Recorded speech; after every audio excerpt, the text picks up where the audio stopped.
ꯑꯍꯥꯟꯕꯃꯛꯇꯗ ꯂꯥꯏꯅꯤꯡꯊꯧ story ꯆꯦꯅꯦꯜꯅ ꯃꯤꯌꯥꯝꯕꯨ ꯏꯀꯣꯛꯅꯣꯅ ꯈꯨꯔꯨꯝꯖꯔꯤ ꯉꯁꯤ ꯑꯃꯨꯛ ꯄꯨꯗꯨꯅ ꯂꯥꯛꯂꯦ ꯊꯥꯡꯖ 8ꯀꯤ 6ꯁꯨꯕ ꯁꯔꯨꯛ ꯁꯅꯥꯇꯣꯟꯅ ꯏꯕꯥꯏ ꯀꯔꯤꯅꯣ ꯑꯩꯅ ꯎꯔꯤꯕꯁꯤꯕꯣ ꯃꯪꯂ ꯇꯥꯏꯕꯪꯂ ꯀꯣꯀꯤꯜꯅ ꯃꯪ ꯅꯠꯇꯦ ꯇꯥꯏꯕꯪꯅꯤꯅꯦ ꯏꯕꯣ 이발 이보다 파캉바부 이바이 막나 파진두나 탐바 하이버세 뚱다 아카이바 얌 라오이드라네 코킬나 사나톤 난 kasu khaluraganu pumnamak nabaigi daita oirabani tawkhiba thabak singdugi ngakthoknaba pambaise asinatana leitrene sanaton tasengna sanaton mathwai yam nungaitre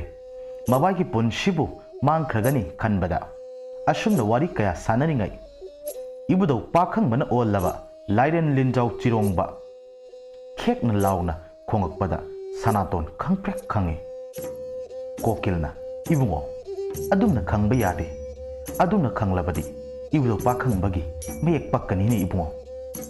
kokil tasengna mathwai di nungai trabani yam nungai tana kokilna asumna hairei sanaton nabaina laibak thikrabashu nangna rajo amadi nasese khara yengsin bira uko sanaton ibai ai soidan yengsin jagani rajo su ai isani kaino ibai kokilna pel he ibai nangi wado tabada shirabasu karisu singnadre lao nasa anina salon kibado loiraba male kawrakle asi haina duna sanaton kokil changduna kadubu solon se lamlaga mamang thongda laktuna cha thakminari sanatona isedi udena ibai kokilna ihe ngasai lawling ba chatkibani ne nasedo kabu kara ani nasedi o ibai cha su thakle aikhoi su chatnana ba tawrage ching khara puduna asumna hairi kokilna fare adudi ibungo nang mama sanaton gi singse amukta haminaru so chatlune rajona hoi baba haiduna asumna sangari adugi mathakta singdo haplabagi tongda sanaton ga irabot ga sangari thauduna mayum tamna pangkhre nakal amaromdana paikhomba amadi thanel wari watai kaya su sanari thanel itaw ibani da watliba mahi singse amuktang ojada haiduna khara thuna tamhalla shiba aikhoina yum thadoktuna ihai tamnaklibase phanadi yam kuire paikhomba itaw ojana takpa haukraba thawai supa hairiba larikse mapung phana haiba ei pamini itaw masi pungnamakse ojada tamhallaba matungda aikhoi ani hallasu hansiba thanilna itaw aidi masida tasengna lainingtrabani aikhoi su phana yamdi haire kaino ado thangje numin natrabasu tamhallasiba aduga thuna hananaba tawrasi paikhombana itaw adubu ojana yarakadrane kaidobagi yaroidoino yananaba ai haigese paikhombana phare adudi adumaina tawrasi asi hainaduna makhoi anishu magi thabak singado tawnakre asomdana pi thadusu mamanabi kharaga loinaduna kaithelda langloba chatli makhoina asum chatlingai khanghodana angaubi ama changsillaklaga pi tharuigi makhut paiduna ibema ai sagi amna lamle nakhoigi sanabaga yawrabadi khajika saja hogeba pi thadoi angaubi dugi matau yengba nungaitraduna abo nasudi sanaba kaisu yawraktiye se tari senja khara sinane kaitheldagi abokna chaningba ama laiduna chabiyu asi haiduna angaubi dugi makutuda pibiri angaubi dusu ha nungaire ngasidi chaningba lairaga chaba fanglani haiduna makut kado khubak khuradana kanna nokli tanjaduda nupa ama laktuna abo laklo salase nang thibada ai kyam ware khangbra ibo pi thadoi mamit kuptana yengduna laikre nupa dugi fajaraba sakfam chung phiral charaba sawat ubada ngaukre pi thadoi nup mapu pandribi lairang oibanina khoimu mabu uzaba maktada lairang thamoi hukhre piainu na matabu ingit piri ingit phana pirabasu khangde piainu do adumak yengduna laikre piainu na ibung abokse matau karamna oikhibano ado ibungi ming amta khangjage yagadra phirepa aifet yengkhalaglaga phirepa itel aigi mingbudi phirepa kawe abokse aiga karisu thoknaba nachade karamna tawkhibano aishu khangde aidi sut atangi aboksibu senajaba khaktani nongma aboksina chak lami haiduna aigi yumda lakhi matamdudagi aina abokse nungshimandana aigida adumak lehelabani ado asina asi oire ichal singdi swaidagi mandena piainuna ibung aikhoidi khunjaw dagine kaithel sida langloba lakjarambane hare ichal sing thengnaба yam nungaire asi hairamduna ngau phaiduna leiriba ahal dubu thembiduna pukhre pi thadoi somda phire pasat khibado adumak yenghori kebina ita pi thadoi she ngasidi kainom tawre he piainu amta samlao thengkhrani chatlasiba pi thadoi kebigi wado tabada ikaibana yadre ita noi shimako asi hairam laga prap chatkhre mata anidusu pi thadoi ikaire khangduna nokla matagi matung inaduna chatli matamdi asum haukhibana nungdang wairam yaurakle phirepa mabok angaubido senaduna nungdang chak thongnabagi sing kanna khairi phirepana abo nangdi nasuse kaishu nungsiram loiko abok na mirol taram labadi nasugi thamoisu khanglam gadabani ko asi khanduna singdo set launa khairi phirepana abo ngasidi kari hinjang sa sige mahakki abok magni khallibi angaubiduna ngasidi ne isunupa pan irol se ai pan sa daba kuire phirepana abo pandi abokna chaningle haiduna ngasai su iroli dudi lon sulondana adumaina hainu ai kapa ura o abo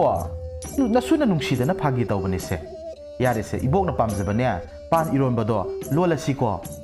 abo kappa yade ko abokna ne kappadine aisu hekta kapningeba asi haiduna mabok angaubidubu senaduna leiri phirepa sing khaiba loiraduna mabokna chaningle haidiba pando kanna khetpa laknari phirepa magini haibada kanasu leitre mama mapa animak naduna mathang laikhidre adumakna angaubi ahaldubu mahakki mabok magni khanna loinaribani matamna asum chatkhibana ahingi pung 12 makhaimuk tarabani sanaton hoishu loinamak tumna khrabani makhoigi laikaida tawba hui kayasu lak tuna kanna khongli hui kaya amana kappasu yauri angaubi kaya do khungi khongnang achouba makhongduda lep tuna mamitta mitam amagum lep tuna leiri khanghaudana hingsaba amaga sab manana kallaba lai hingsaba hingchulai paiduna laklaga khongnang pambigi masha amada phamduna leiri angaubi singdo hingchulai ubada makok nonduna khuramli tasengna sanaton amadi kokilna changyeng lubadagi loishinba ngamkhidabadagi hingchulaigi minai oiriba laimu singdugi sangpham thirakpada angauba singduda changkhiduna hingchulaigi manai oikhibani hingchulaina inaisha ngasi kauba thasigi ahingsida aikhoibu haudok lamba khunse tumna takna manghallasi mayamdo hui haibagumna harauna urau tharauri hingchulaina hek paikhibadagi angaubi singdo lairamba thugaiba yankhaiba khotkaiba haurakle laikai miyamdo mayum thadoktuna law khongna sienba kaya ama yauri sieliba singdo tanaduna hatokli mihatsu athiba ngaktani mangaksham khoidatuna hatpa yaw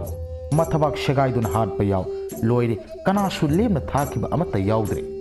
asumna asum hatpa hauраglabada khunduda leiramba mi kaya ama question chenaduna magi phagadaba saphagadaba mafam singda lotpa hotnadi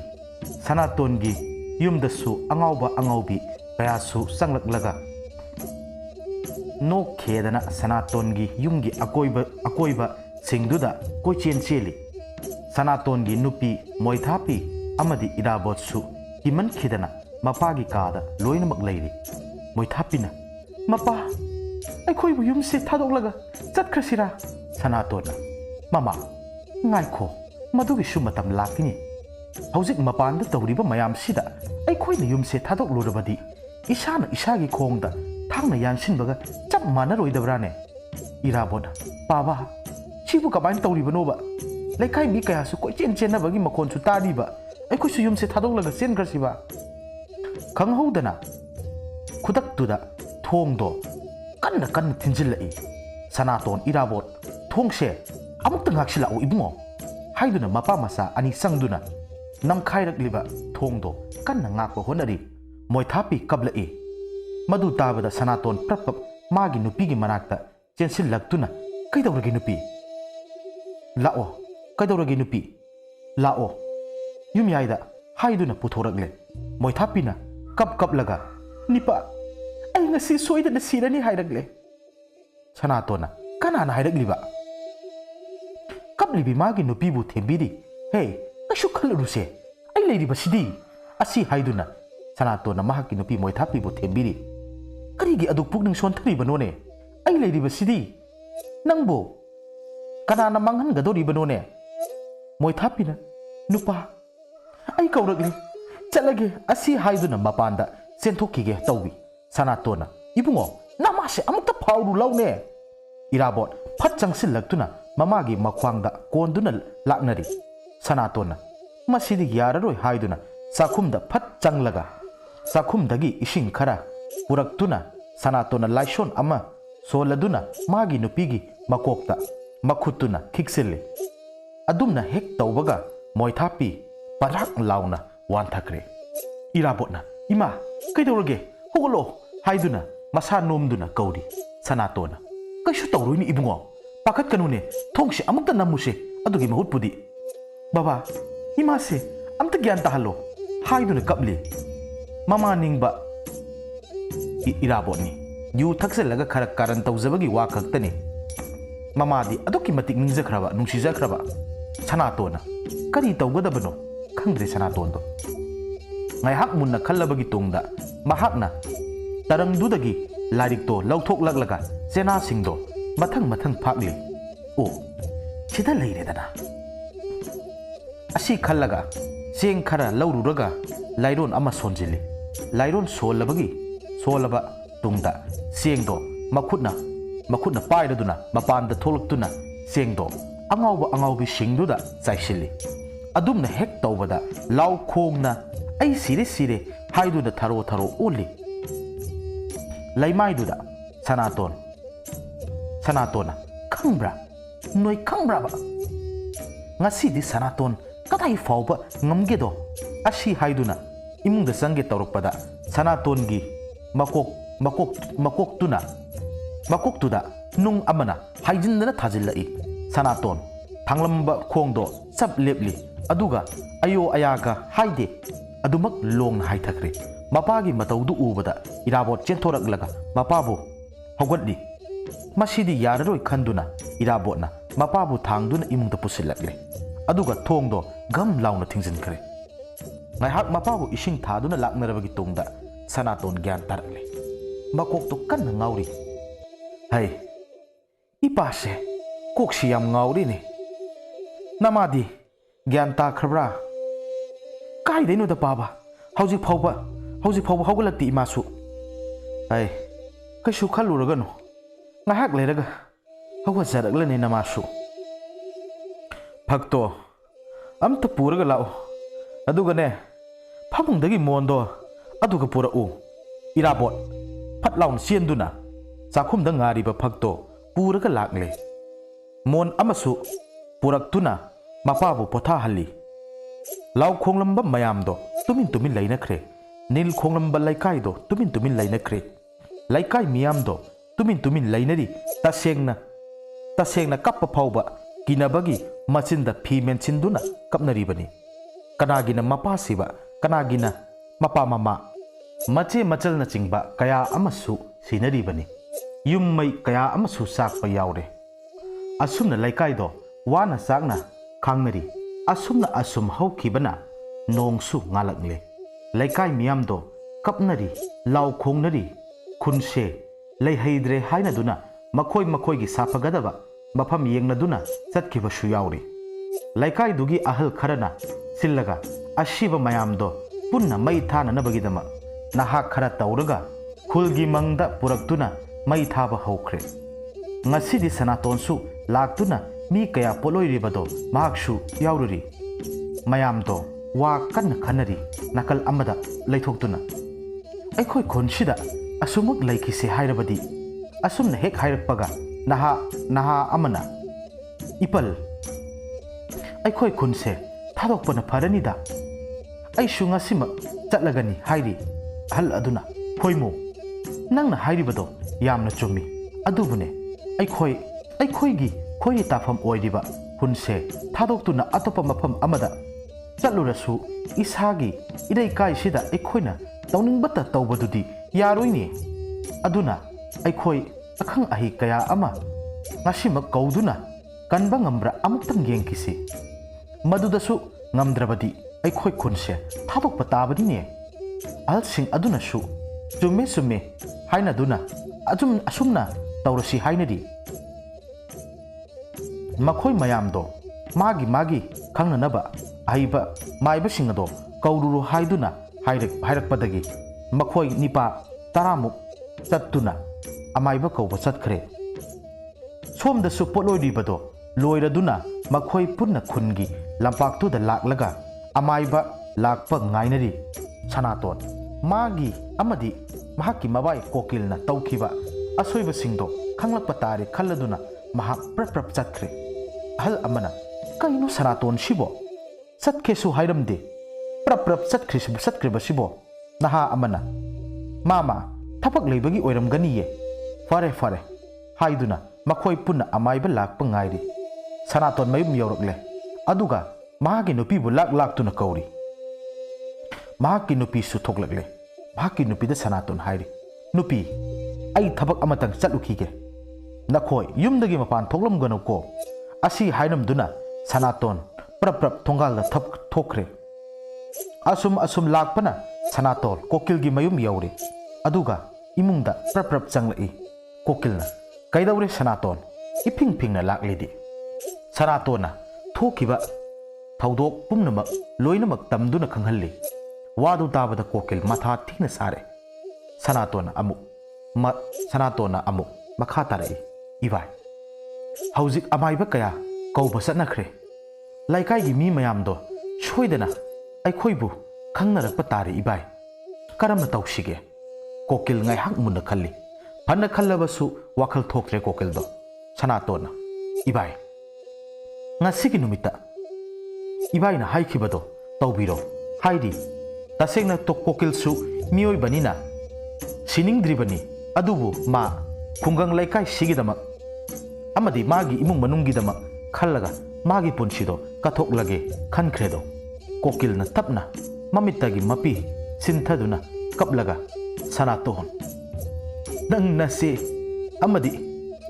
ꯅꯆꯥ ꯔꯥꯖꯣꯁꯦ ꯃꯤ ꯑꯣꯏꯅꯕ ꯈꯔ ꯁꯦꯝꯂꯛꯎꯀꯣ ꯁꯅꯥꯇꯣꯟꯁꯨ ꯑꯋꯥꯕ ꯁꯛꯐꯝ ꯑꯃꯗ ꯍꯣꯏ ꯍꯥꯏꯕꯒꯤ ꯃꯇꯥꯒꯨꯝ ꯉꯛ ꯅꯣꯝꯂꯤ ꯀꯣꯀꯤꯜꯅ ꯇꯥꯕ꯭ꯔꯣ ꯃꯃꯥ ꯃꯄꯥꯟꯗ ꯑꯃꯨꯛꯇ ꯊꯣꯛꯂꯛꯎ ꯇꯥꯔꯤꯕ꯭ꯔꯥ ꯔꯥꯖꯣ ꯅꯪꯁꯨ ꯊꯣꯛꯂꯛꯎ ꯃꯄꯥꯒꯤ ꯇꯅꯤꯛꯂꯕ ꯈꯣꯟꯖꯦꯜ ꯑꯗꯨ ꯇꯥꯕꯗ ꯔꯥꯖꯣ ꯊꯣꯛꯂꯛꯏ ꯃꯍꯥꯛꯀꯤ ꯃꯃꯥ ꯏꯕꯤꯍꯜꯁꯨ ꯊꯣꯛꯂꯛꯏ ꯏꯕꯤꯍꯜꯅ ꯀꯩꯗꯧꯔꯒꯦ ꯃꯄꯥ ꯑꯩ ꯆꯥꯛ ꯂꯣꯏꯁꯤꯜꯂꯤꯌꯦ ꯀꯣꯀꯤꯜꯅ ꯑꯩ ꯋꯥ ꯍꯥꯏꯒꯦ ꯃꯨꯟꯅ ꯇꯥꯎ ꯅꯈꯣꯏ ꯑꯅꯤ ꯉꯁꯤ ꯑꯩ ꯑꯔꯨꯕ ꯊꯕꯛ ꯑꯃ ꯆꯠꯀꯗꯧꯔꯤ ꯃꯇꯝ ꯈꯔꯗꯤ ꯌꯨꯝꯗ ꯍꯜꯂꯛꯂꯣꯏ ꯑꯗꯨꯅ ꯅꯪ ꯅꯧꯄꯥꯒꯤ ꯌꯨꯝꯗ ꯃꯇꯝ ꯈꯔ ꯑꯩ ꯍꯜꯂꯛꯇ꯭ꯔꯤ ꯐꯥꯎꯕ ꯅꯆꯥꯁꯤ ꯄꯨꯗꯨꯅ ꯂꯩꯔꯝꯃꯨ ngasima ai chatpa tare hairi ibehalna kaino moi tamona hairi basibo tamona tangai phadana chatkrabadi ai yumsida laifam thoktabro kaigi aikhoi ibungogi manakta leidoino rajosu hairiba wado yade kokil sauram hairi aina hairiba wase no yage haibra yaroi haibra mapuroi ba saure khanduna adumak yaba tarmi makhoido chak punna saminari adubu kokildi chak saba sangdre sakhom ama hublaga okle haidur hawotkhre tasengna karamnadi nungai rugani masamangna thawai thagadawribani kokilna thamliba aronba ka adudagi karigumba khonjel ama houna tarai kokil phana hairabasu khoyum magi liladi kanana su khangma natte matamdi asum haukhibana nungthilgi matam yaurakle nakal ama romdana ngasaidagi amaiba ngairiba mayamdo adumak phamduna ngainari ahal singduna phanati koirene amaiba kauba satkibadubo haujik phauba laktriba sina kamdau wajano asumna makhoi thokliba thaudok singdugi matangda wari watai kayas amasu sanaduna amaibado ngairi nahak khara sansilaktuna ahal singduda asumna hairi mama khoi ipu khoi ngasaidagi amaiba kauba satkibadusu laktrabanina aikhosu sak ising thaurang tawduna kharadi sananaba tawsi ahal singduna ibungo saka amata saningba phawdreda aikhoi naha oiba nakhoi khara tawraga mayam sigi sanaba khara sillo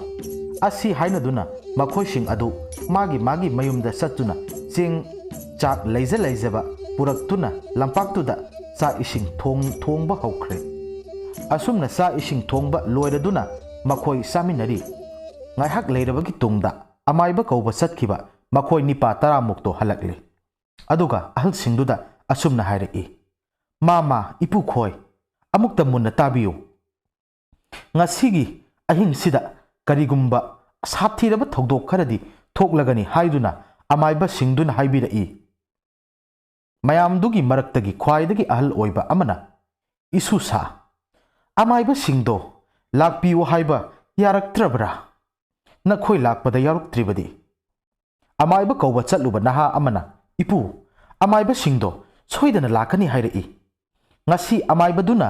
konungda leiriba akhang ahi kaya ama puduna lakena takpirei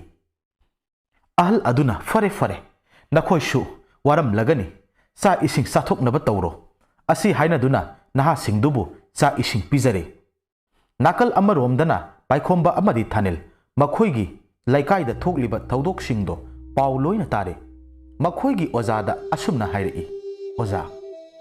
aikhoigi laikai da ngasidi khuntak lansiba haibadu oire laikai gi mi kaya amasu sire kaya amana mayum thadoktuna chatnaba yaure aduna aikhoi shu isagi laikai da chatuna miyam gi punsi kanbada aikhoi busu saruk yahanbiu hairi amaiba kulapina ngaihak munna khallabagi tungda fare chatluro adumnadi oire hairaga nakhoigi punsi mangba yaba thabakti tauba yaroi ko aigi lukhumda leiriba thang amadi ta puduna satlu nakhoi anina nangi khuchabi khulai oina season naruro asi hairakpada makhoi anido haraubada loire ojabu kurumlamduna imungda changlaklaga paikhomba amadi thaneldo ojagi lukhumda karaida leiribano haiduni yenglege adubu langtrik langba mangan naina khaw amada yauraga phudoglagiba mangaldu ubada paikhomba amadi thaneldo pungak ngakre matang asida ngasigi part asi loijare makha tarpa matamda karamba wari lakke haibado mayam punna amuk ngaiminarasi